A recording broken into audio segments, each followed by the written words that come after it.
부자 되고 있어요. 진짜 부자 되는 거 아닙니다. 부동산 규제 완화 부분에서 핵심 부분들 말씀드리도록 하겠습니다. 그 중에 하나 등록 임대 복원입니다. 옆에 보시는 바와 같이 10년 장기 임대를 이제 활성화시켰죠. 이제 아파트는 아예 폐지가 됐기 때문에 등록을 할 수가 없었어요. 그러다 보니 종합부동산세라든가 재산세 이 감액시킬 수가 없는 부분으로 공시가격은 상승을 하고 공정시장가액까지 상승을 하다 보니 급격한 그런 그 압박감들을 느꼈었는데 10년 장기 임대 풀어졌기 때문에 임대사업자 등록을 허용을 해줬어요. 그러다 보니 이런 재산세라든가 종합부동산세는 확 떨어지겠죠. 저 역시도 마찬가지였습니다. 재작년 같은 경우는 종합부동산세 1,300만 원대를 냈었죠. 48채 보유하고 있는 1,300만 원을 낼 수 있었던 것은 2020년 7월 달에 발표를 하죠. 임대사업자 폐지를 갑작스럽게 발표하는 그 시점일 때 그 당일날 등록분에 대해서는 임대사업자 등록 허용한다라고 얘기를 해서 다급하게 한 20여 채 가까이를 보유했던 그 당시에 임대사업자를 등록을 했어요. 그러다 보니 상당수가 종합부동산세를 면제를 받았기 때문에 48채 보유를 하면서도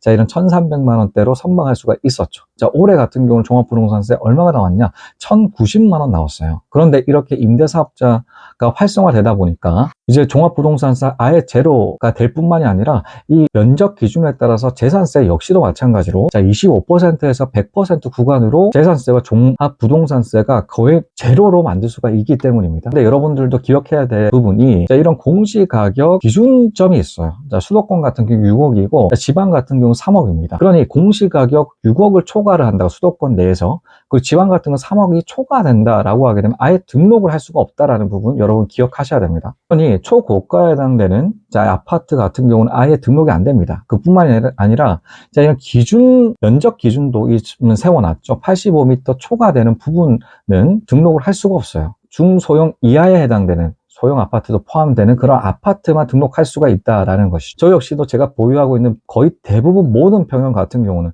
한 채 제외하고 전부 다 중소형 아파트에 보유를 하다 보니까 다 등록을 할 수가 있는 상황이다라는 것입니다. 재산세가 거의 100만 원대, 48채 보유하면서 100만 원대로 맞출 수가 있는 그 기회가 왔다라는 거죠. 자, 여기에서 플러스 해서 보셔야 될 것은 다주택자 같은 경우는 기본 공제를 9억까지 상향했습니다. 그러다 보니 6억권에서 9억 구간, 3억만큼은 상승됐기 때문에 종합부동산세 혜택들이 굉장히 크다라는 부분 기억해 주셔야 되는 부분이죠.